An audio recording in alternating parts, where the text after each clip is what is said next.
COVID-19 pandemic, the disproportionate impact of the pandemic on women's careers makes the research even more salient, and we're really excited to bring this topic forward to you today. First, I just want to welcome you to the session. My name is Layla O'Kane, and I'm one of the co-authors of the report, along with Rachel Levinson from OCA. We have a really great agenda lined up for today. We're going to kick off with a really brief overview of the key findings of the report and then move to a panel discussion. The experts on the panel are going to talk to you about some of the key takeaways as well, including challenges to and opportunities for gender equity in digital energy hiring, as well as some next steps for the research. And lastly, we'll definitely save some time at the end of the webinar to hear some additional questions from the audience members. So feel free to submit your questions throughout the webinar in the chat, and we will get to as many questions as we can. Thanks so much for joining. And just so you know, this is being recorded, and we will be sending out the recording and a copy of the report to all participants at the end of the session.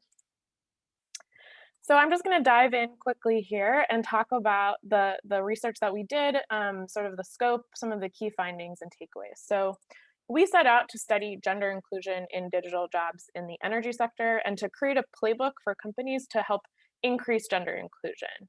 And this was all part of Shortlist's off-grid talent initiative.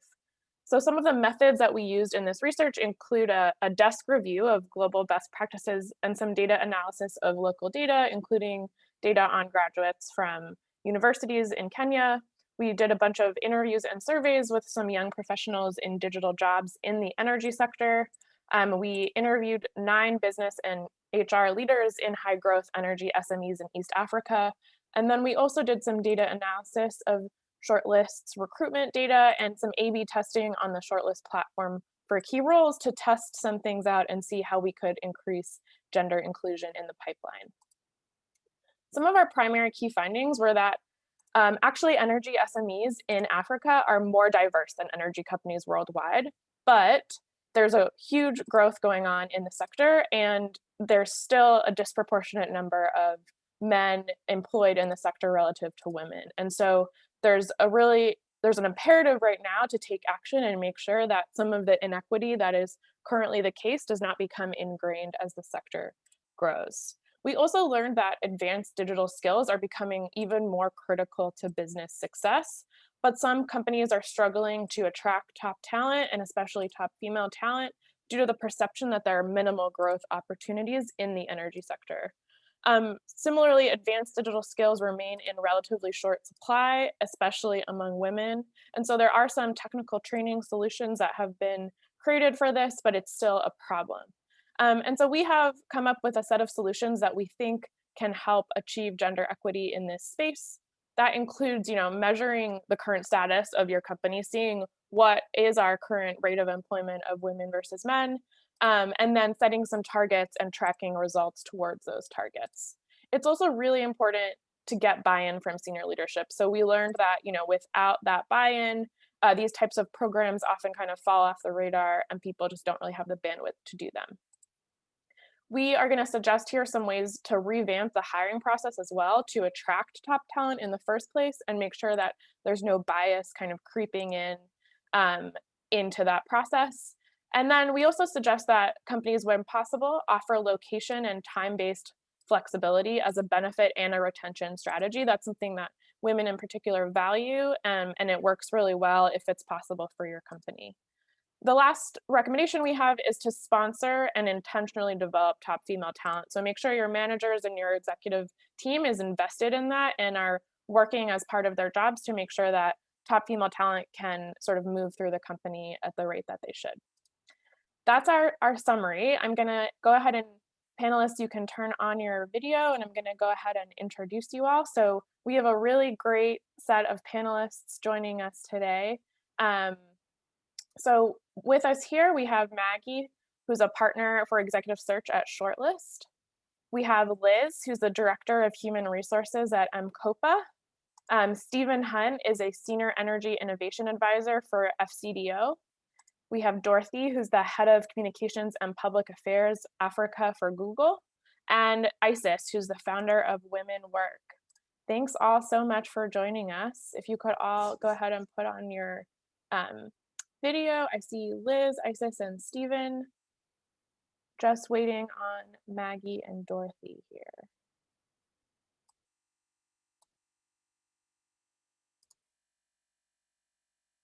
Well, we can go ahead and get started, and they will get on video when they can. So my first question is for Liz. M-KOPA was a key contributor to this research. So as you represent a fast-growing, tech-driven company here in Kenya, how are the findings of the research valuable to you? I think one, it just served as a good thing to validate some of the things that we were doing. So as we started the research, we had just launched the Women's Initiative at M-KOPA. So, when the findings came up, it's just like validating some of the things that we were doing. So, from the leadership buy-in, we have a really great sponsor to the program, who's one of our chief customer officer, and that really drove some of the initiatives that we were doing. And then also kind of making sure, the whole measurement part was just clear as we were looking at sort of where we were a year ago, and we weren't too badly off. And then looking at some of the numbers and what progress we'd made, just being able to see those quick wins that we had made and, focused, it just validated the fact that, okay, if we measure, then we're actually, putting it at the forefront. And then I think the other thing was just to sort of continue to, once you show the numbers, so once you show, hey, here's what we're doing, then a lot more leaders in the organization go like, hey, it makes sense. And it actually spilled through our results. 2020 was, not the easiest of years, but just because of some of those things that we were focusing on and then looking at, engagement and the changes in terms of diversity within the organization, you could see that with that, shift in terms of some of the things that we were doing there was a happy organization, and by virtue of that, a more successful organization in the midst of COVID. So great timing, helped validate, and just helped send the message to our management team and our board that we're on the right track. Perfect. And Isis, as a leader in promoting and supporting women entrepreneurship, you have an intimate understanding of the challenges for increasing women's representation in the SME ecosystem, particularly in tech. What were the key takeaways for you from this research, and what recommendations do you think are most helpful to support energy SMEs improve digital hiring? Sure, thank you. And glad to be here. I actually think it was a really, really good report. I enjoyed reading it. I live and breathe kind of really what's happening in the gender space. So you're preaching to the choir here.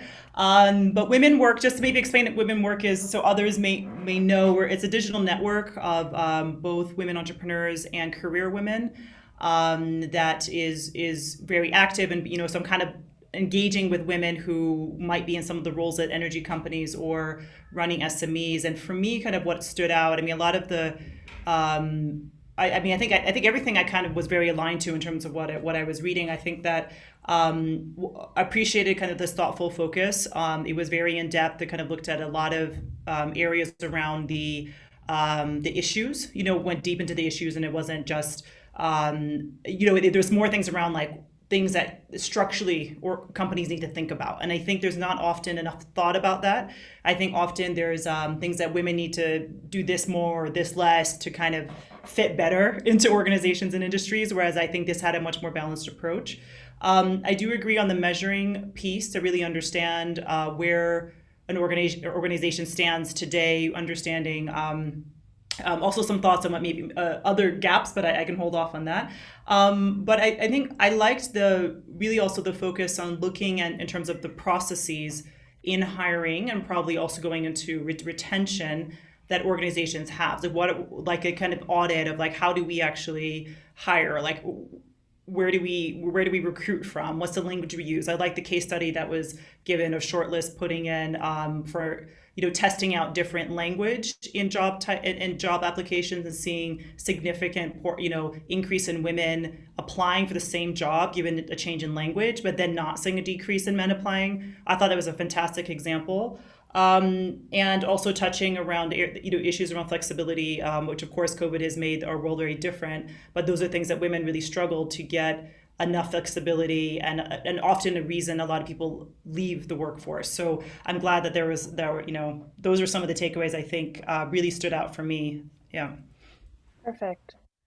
And Stephen, FCDO is one of the main funders and supporters of global energy access agenda across the world, and particularly in sub-Saharan Africa, and plays a really important role in shaping the evolution of the industry through its programs. Why is this topic important to you and FCDO? Thanks. Yeah. So, yeah, I mean, for us, the energy SDG 7 is a key priority. Energy is a key sort of vector for helping people get out of poverty. It's central to the fight against climate change. You've got a whole range of kind of sort of linkages to power for growth. So the change of the economy and how that's connected. No economy has grown without expanding energy access. These are all reasons why energy is an important agenda for us. I think there's also a lot of really interesting things happening in the energy sector, globally and in Africa. If you think about the whole range of technologies that we're seeing kind of emerging, sort of whether it's batteries, whether it's smart grid, whether it's and all these connections between energy and digital are growing and growing and growing. Whether it's pay as you go or whether it's storage as a service, all these things, and the kind of the lines are breaking down with automotive as well, with electric vehicles now. It's all coming together. I think from a jobs perspective, it's also a really interesting sector, and it's interesting that you were highlighting that people were worried about the growth prospects. I mean, there's a global energy transition going on here, which is happening and has to happen if we're going to avoid climate change. And there's an extraordinary transition happening, and in order for the energy transition to happen, we need to see a jobs transition happening between people working in fossil fuel and sort of legacy industries and being able to find jobs in clean energy and energy access. There's 600 million Africans still without energy access. If we're not seeing growth, then we're not going to be tackling those challenges. So yeah, I think it's a very interesting, an exciting sector in terms of those opportunities. And then I suppose gender within that, I'll come back to in another question. But for us, I mean, our support since 2014, it's been a legal requirement that our support addresses gender inequality. So we can't not be addressing it. So the question really is how do we address it, and what are the vehicles and the partnerships we can use? But I think we'll get more into that more in the session. No, that makes a lot of sense. Thanks, Stephen. I'm going to jump to Simon here, who's a co-founder of Shortlist, and just ask you, Simon. Gender inclusivity in hiring has always been a key concern and interest for Shortlist.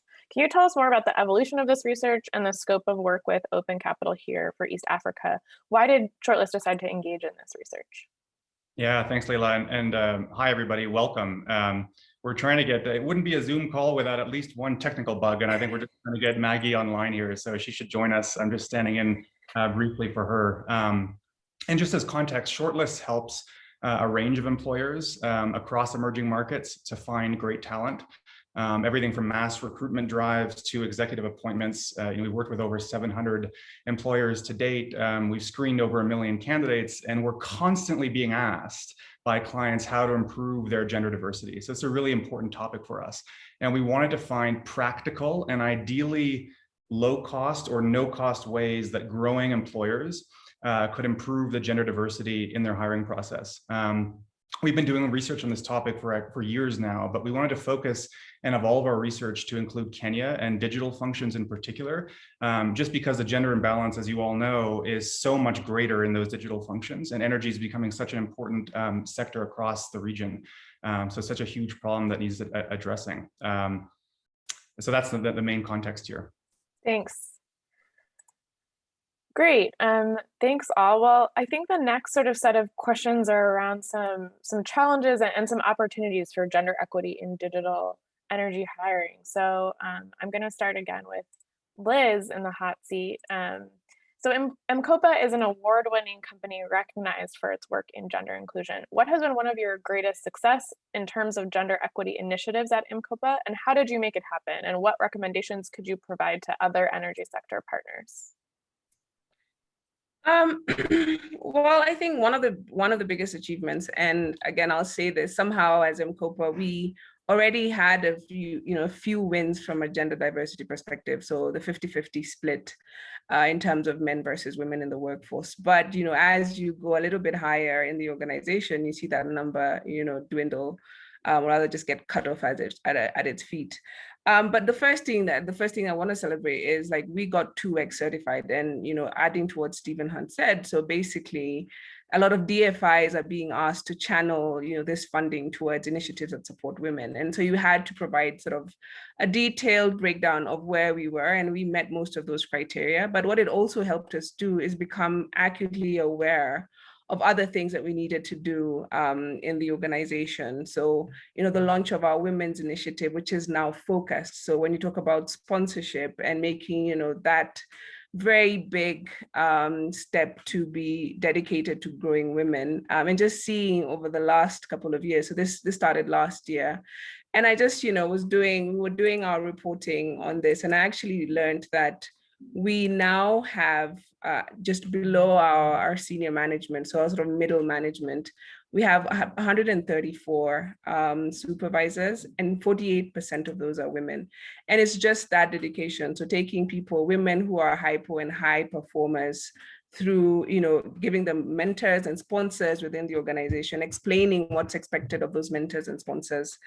So that's been sort of one of the biggest, some of the biggest achievements.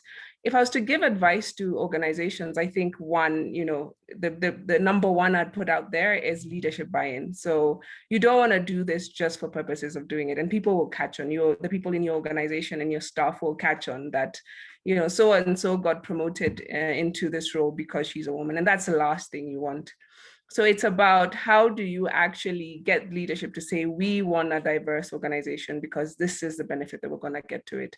And then be very focused and intentional on what programs are you putting in place. We have 3 pillars in our women's initiative. The first one is, MCOPA Women Lead. So this is for our high performers and our high flyers, and how do we support them to be ready for that next move so that they can succeed when they get into those roles. The next one is Connect. It's for all women in the organization. So organizing sessions for them to understand how they can, push and, become more successful in their roles. And then the third one is actually MCOPA Families Thrive. These conversations can happen outside of men being in the equation. So how do we get them more involved? International Women's Day this year at MCOPA was a hoot. With a lot of the men in our leadership team speaking about what they commit to. But we also launched an MCOPA family commitment, because what we forget is that as much as, every women will always be at a disadvantage sometimes if we don't change that narrative in terms of them going away, for childbearing. But also we want to, put it forward into society. So our men also get sort of similar breaks to go and support their partners as well. And by virtue of that, you're creating this nice cycle where you have people saying that I will support diversity as a man.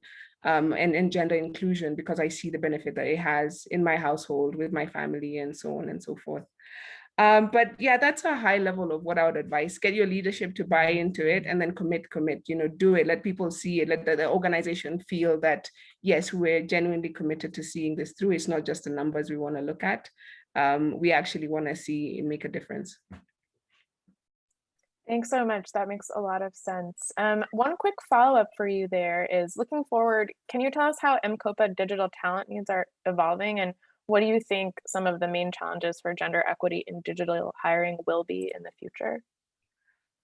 Well, especially in the energy sector and, pay as you go, which is where we are, digital skills, particularly around data, and of course, even, software engineering and the likes, continue to be very core. So to be able to customize our product offering and make sure we're targeting the right people, based on our customer base.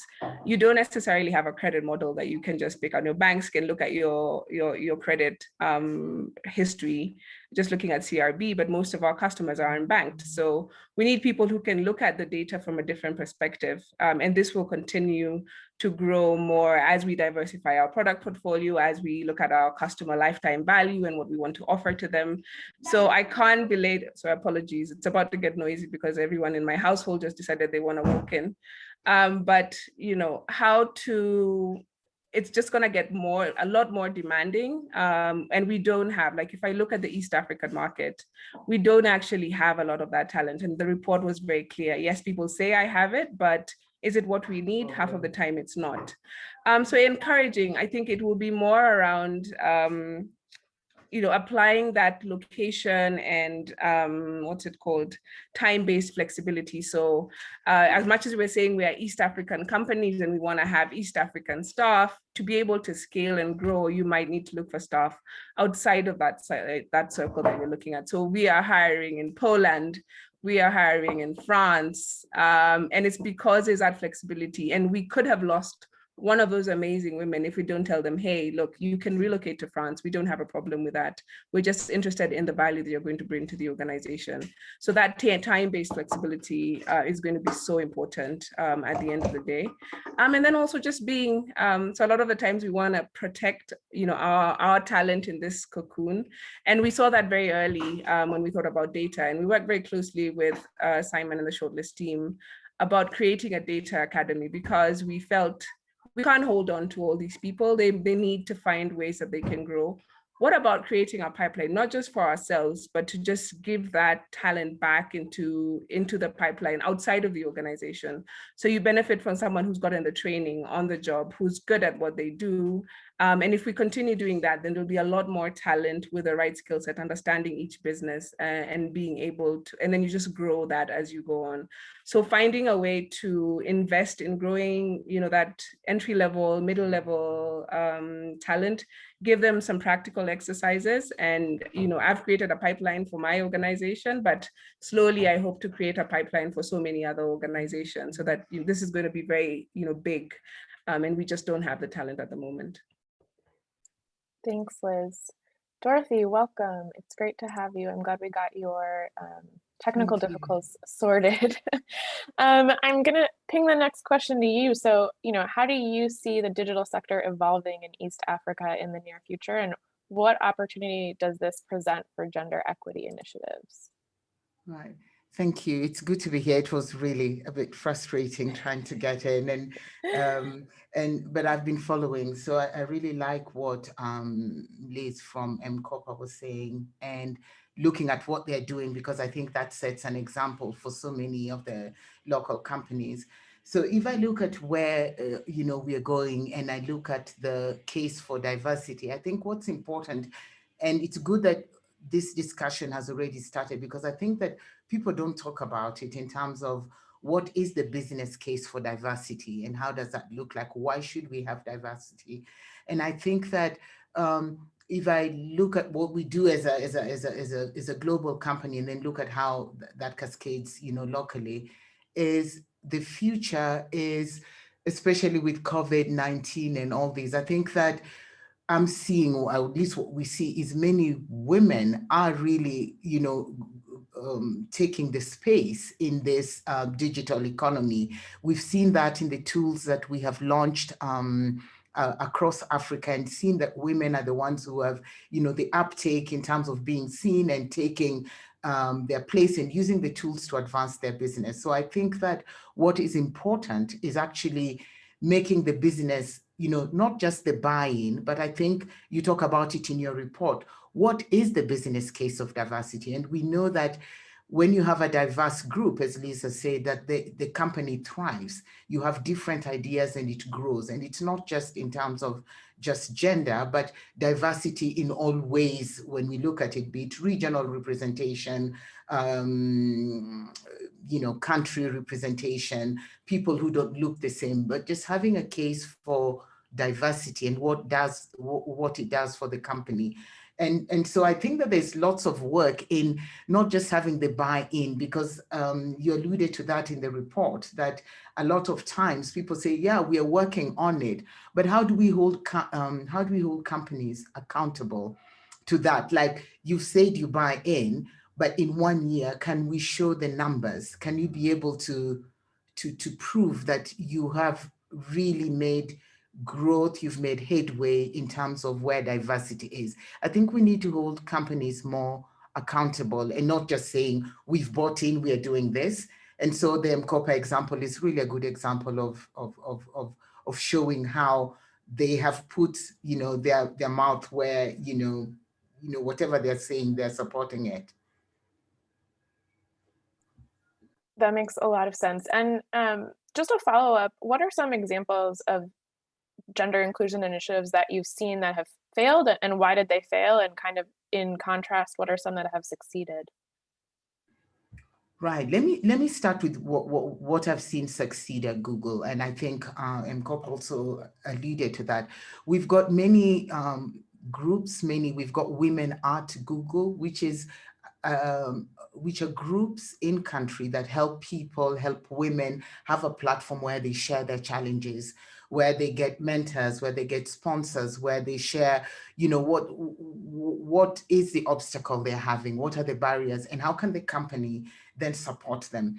And these groups have really grown. And last 2 years ago, we actually had Black Plus Women meeting in San Francisco from all over the continent saying this is what we're doing. So I think when you make that rallying call and you put a commitment and provide a platform where women can come together and help one another, sponsorship and mentorship, that really works. Making it out there and making sure that you have sponsors, you have mentors, and people are free. And you're actually saying, when we are promoting, we want to see a diverse group of candidates. Even when you're posting jobs, that you want to make sure that you have women who are supported, and Black women, for instance. So I think that works when the company makes a purposeful, initiative and seeks to implement this across the company.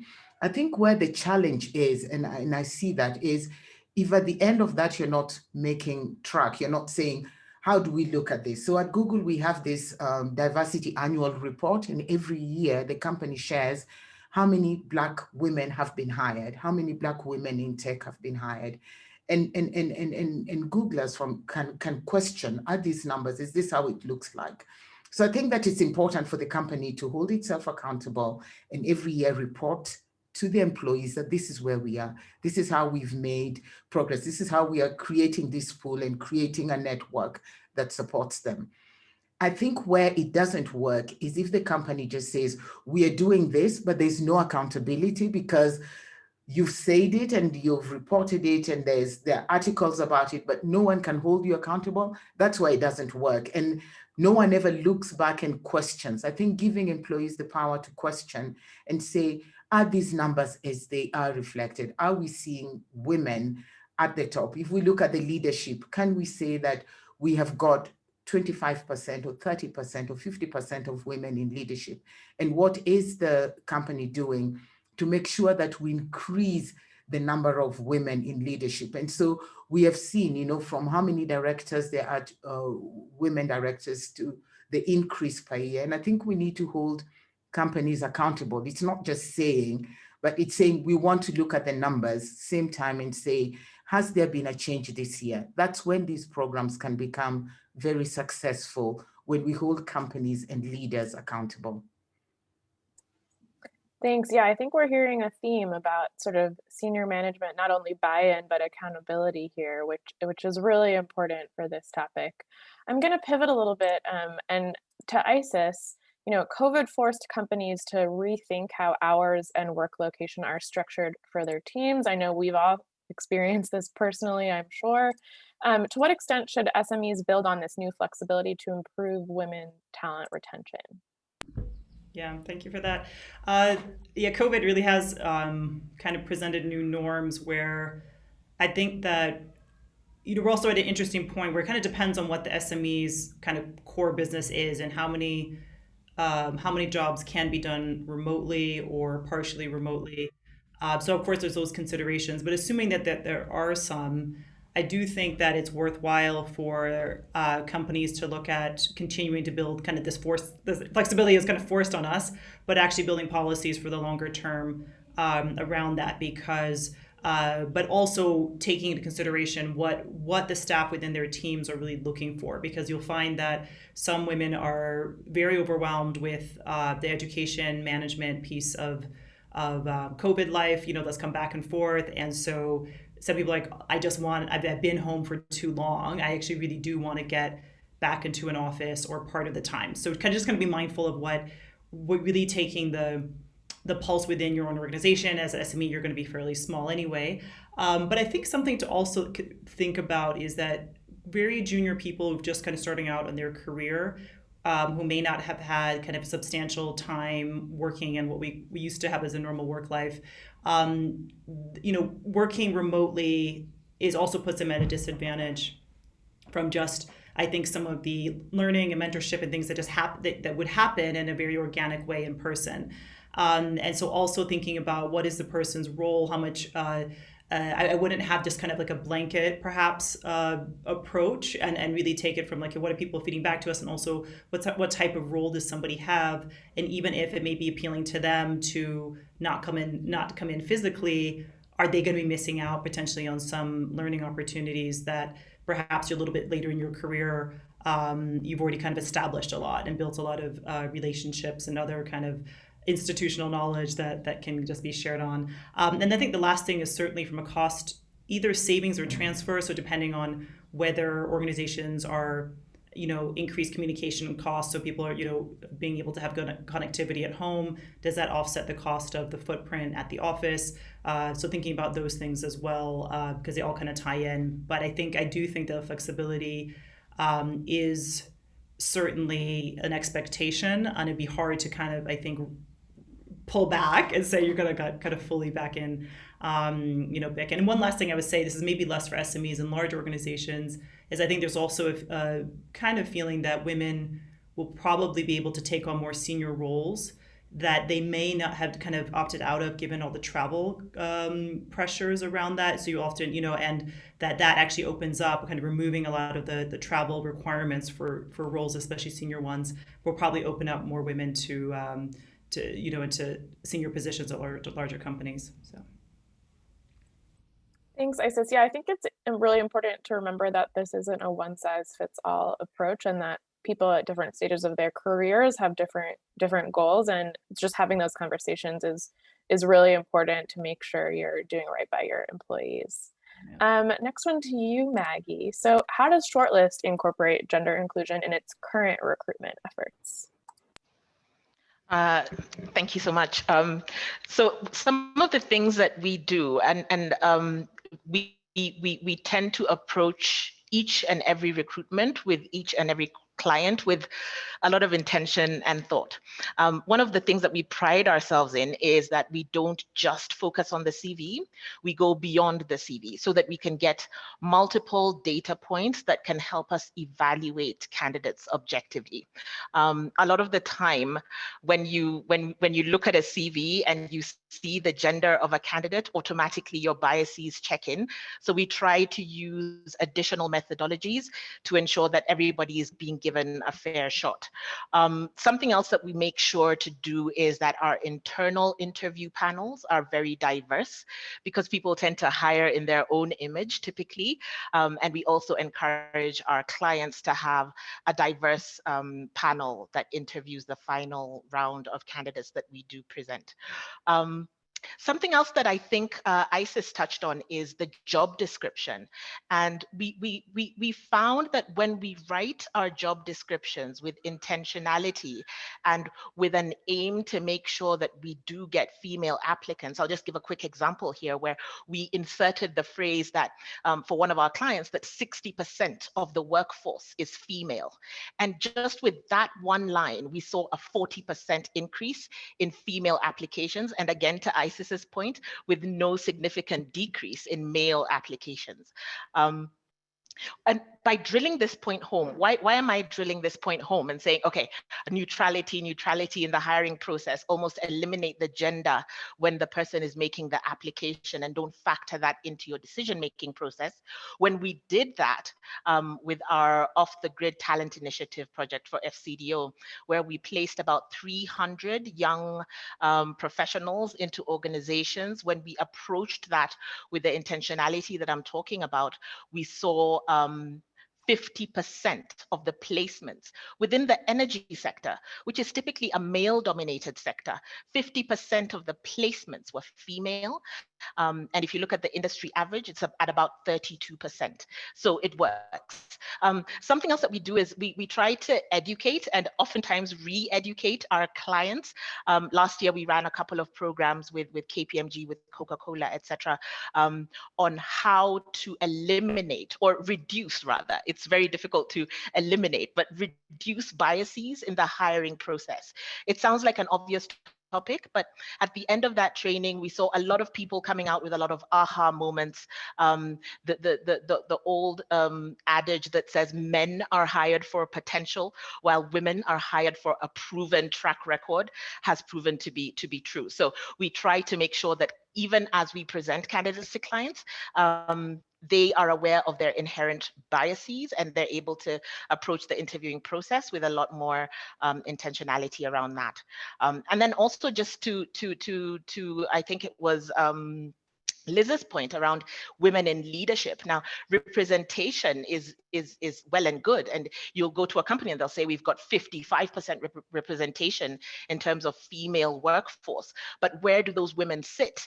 They generally sit in support functions or support roles. So with our executive search practice, when we are recruiting candidates at a senior leadership level, we incorporate all those tools and metrics to make sure that we're not just ensuring representation org-wide, but we're ensuring representation at the highest level so that young ladies, young female professionals have mentors that they can look up to and clear people who they can see a career path that resembles their own, being taken by someone that looks just like them. Yeah, that's just to name a few. I could go on forever.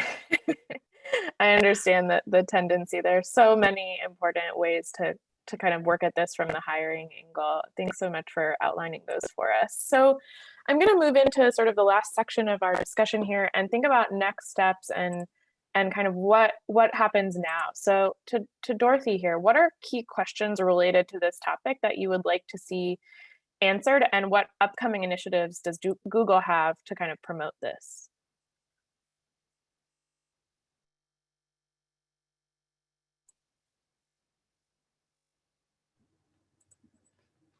Thank you, Lorna.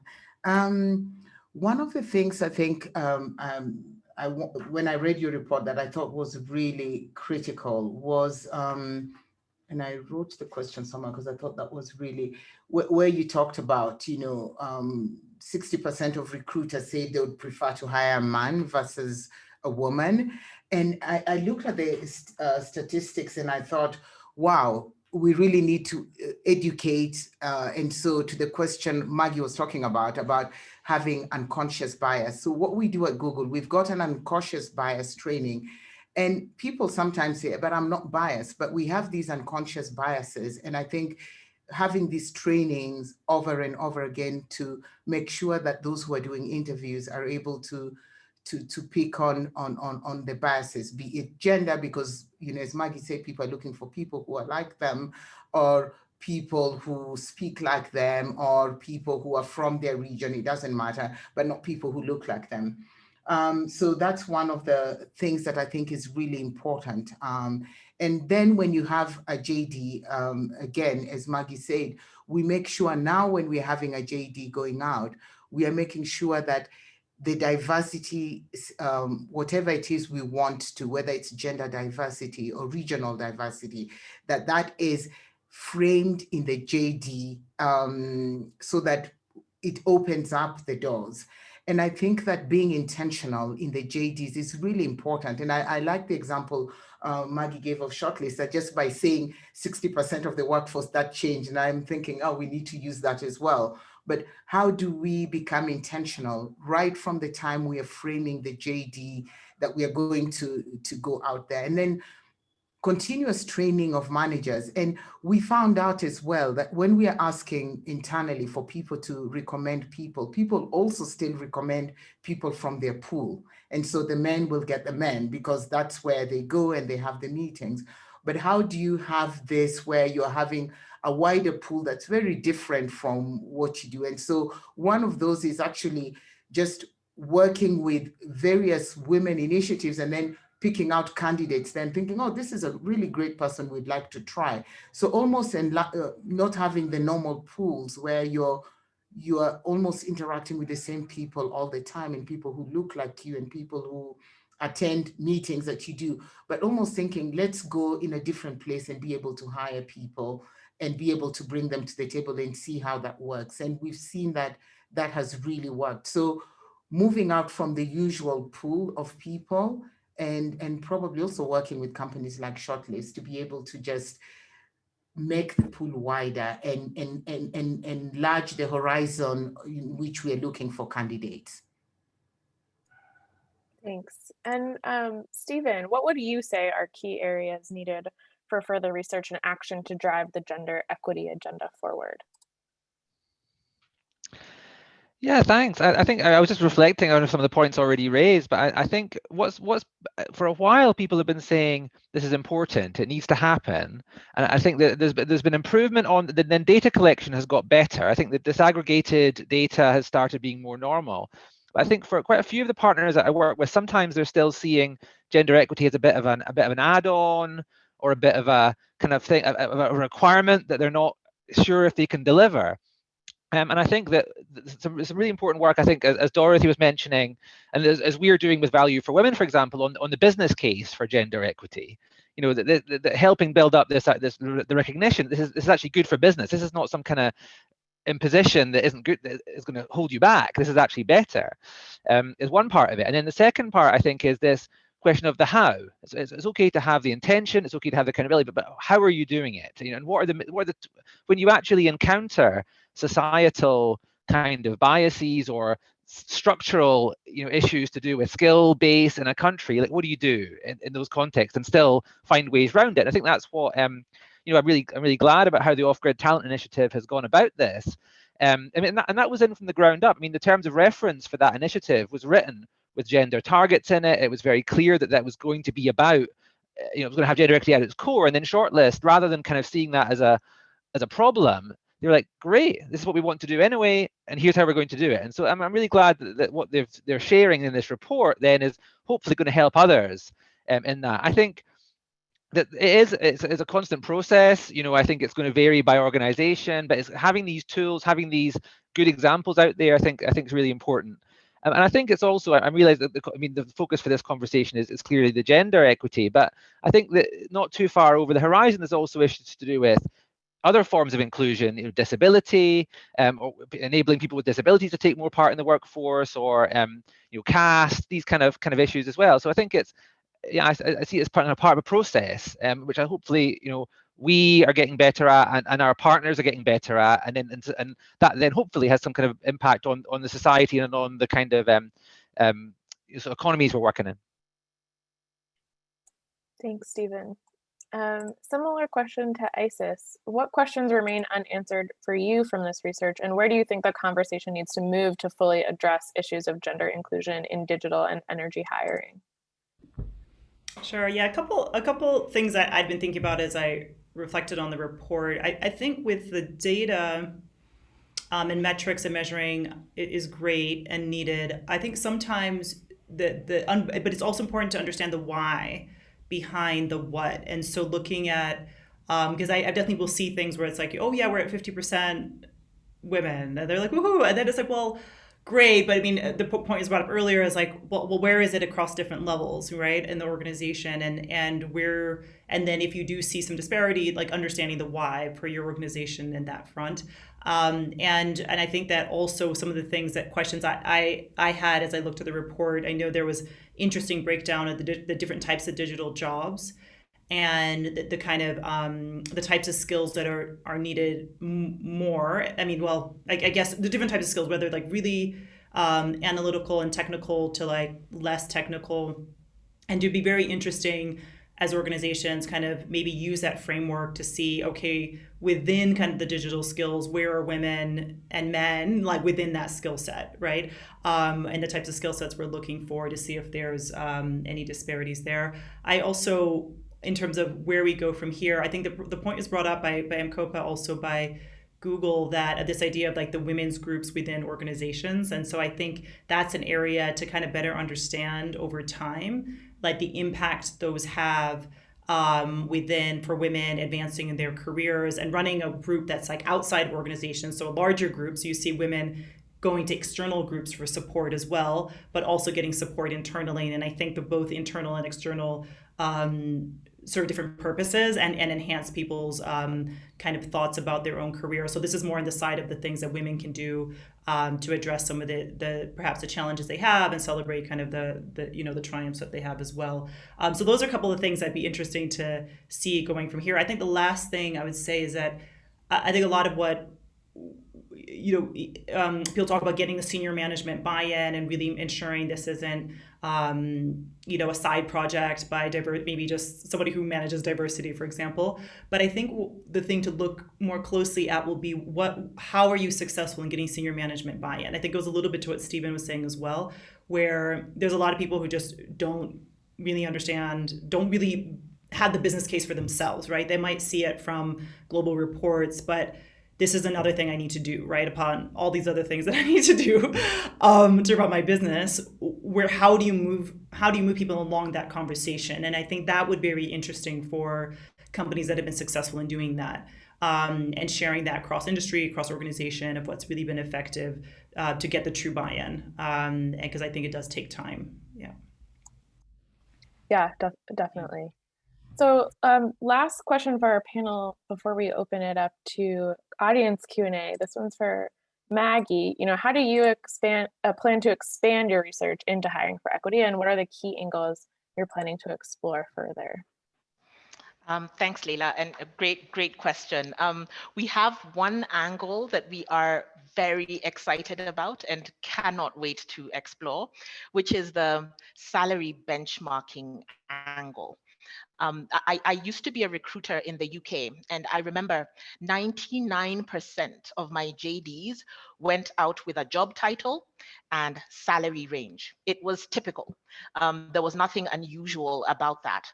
Now, in emerging markets, however, if I were to propose to a client that they put the salary range of a job on the JD, I'd be looked at like I'm trying to introduce something that is absolutely ludicrous.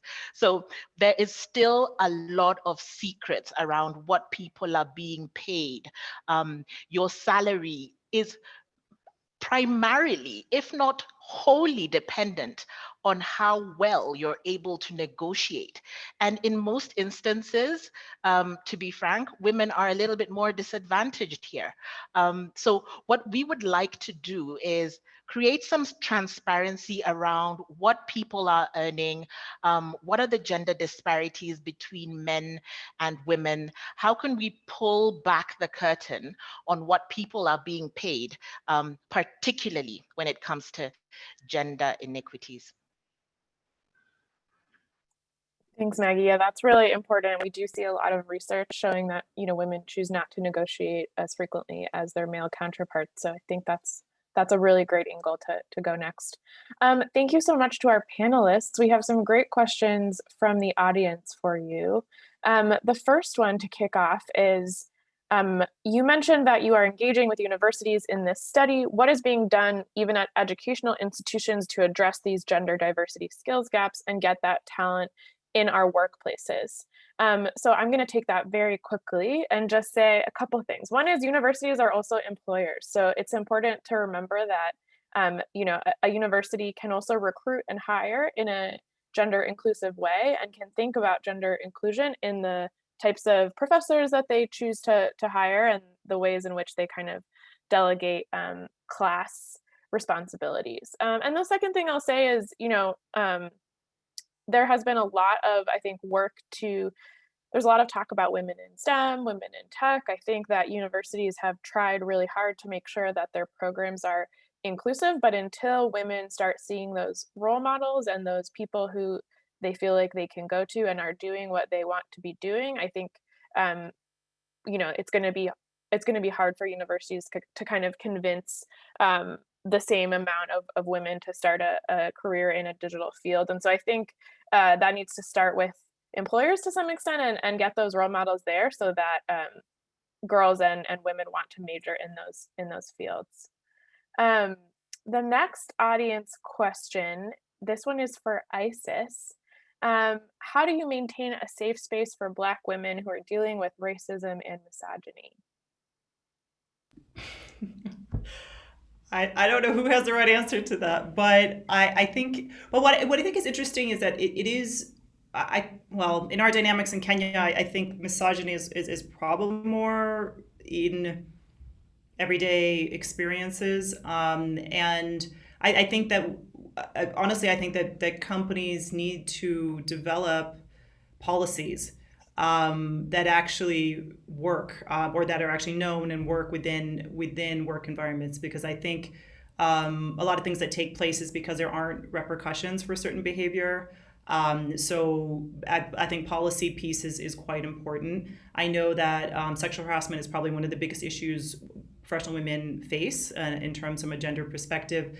I also know that organizations like KEPSA are working on helping the private sector develop policies around gender-based violence, of which sexual harassment is kind of within that in the workplace. So I think the policy side is important. And I think for anybody perhaps who might have asked a question who might be facing this, is to better understand the policies that they have at their organization, and if they are in place or not.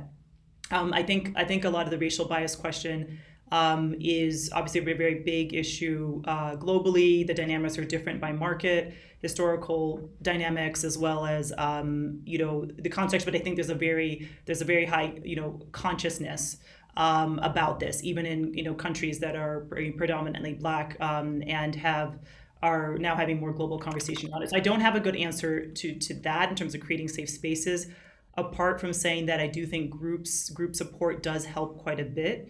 Whether, as you know, I think Dorothy was saying, in terms of like, there's probably groups of Black women in Google that might support each other, other organizations, so that they can manage the dynamics, within those and microaggressions that come out from a lot of this bias, but also other types of groups as well that could give that support. So that's what I would suggest. But I'd love for anybody else who has some thoughts on this as well. Yeah. Thanks, Isis. One for Stephen. Someone wrote in saying, really appreciate Stephen's point in the framing. If we are looking to see the energy transition happen, we will need to see a jobs transition with it, making the business cases very helpful. What other areas of gender and energy are FCDO thinking about? What opportunities are there to scale up the impact that has been possible through the Off-Grid Talent Initiative and the gender focus it has had? Yeah, I mean, one of the first things I think is this session and this report, I'm excited about. I think the report is a kind of a set of tools and signposts for others to be using. I feel like the excuses for not taking a sort of gender sensitive or equity approach in hiring are getting weaker and weaker. So I think other donors and other funders and other people who are in this space, I think should be looking at this, should be thinking, could we not be doing better? Because that's the first thing. I think there's also, I think there's another bit we haven't talked about in this session, but we're supporting is the Africa Learning Partnership, which is 8 African universities developing master's courses in sustainable energy. And they've also got targets and approaches around gender, in the curriculum, in the hiring of the faculty and the students. Because that's also, I think that's also about creating more opportunities in the kind of the earlier stage before they're looking for a job in terms of creating those skills. So that's, I think it's, there's a lot of different sort of facets to it. And I think we're as a funder one part of it, but I think it's also for downstream partners and other donors to be pushing this forward as well. I mean, we literally can't do it all ourselves. Yeah, it definitely needs to be a team effort.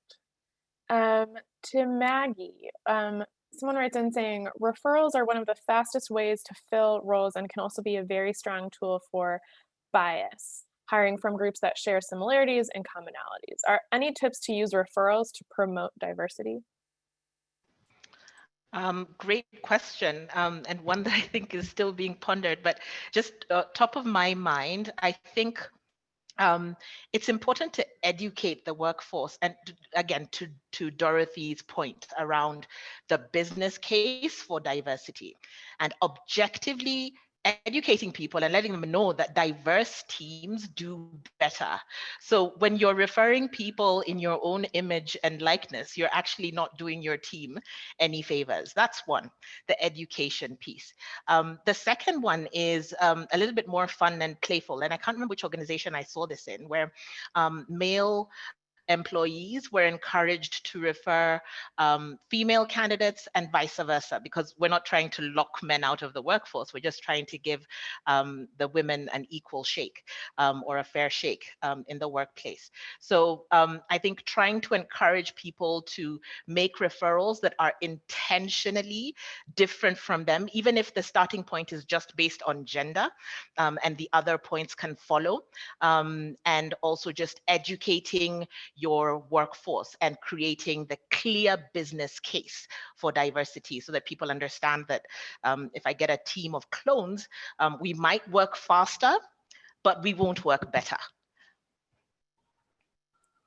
Thanks, Maggie. I think that's a great note for us to end on. That's all the time we have today. I want to thank all of our panelists so much for spending time with us. Your expertise was really, really wonderful to add to this discussion. And I want to thank our audience members as well. So we will be sending out the recording of this, as well as a link to the report and some key takeaways summary for everybody. Thanks for everyone who also dropped in their questions. Unfortunately, we're out of time to address them all, but we'll be sending that information through. Thanks, everybody. Have a great rest of your evening or morning, as the case may be. And thanks for all the good work on this really important topic. Thanks very much. Thank you. Thanks, guys.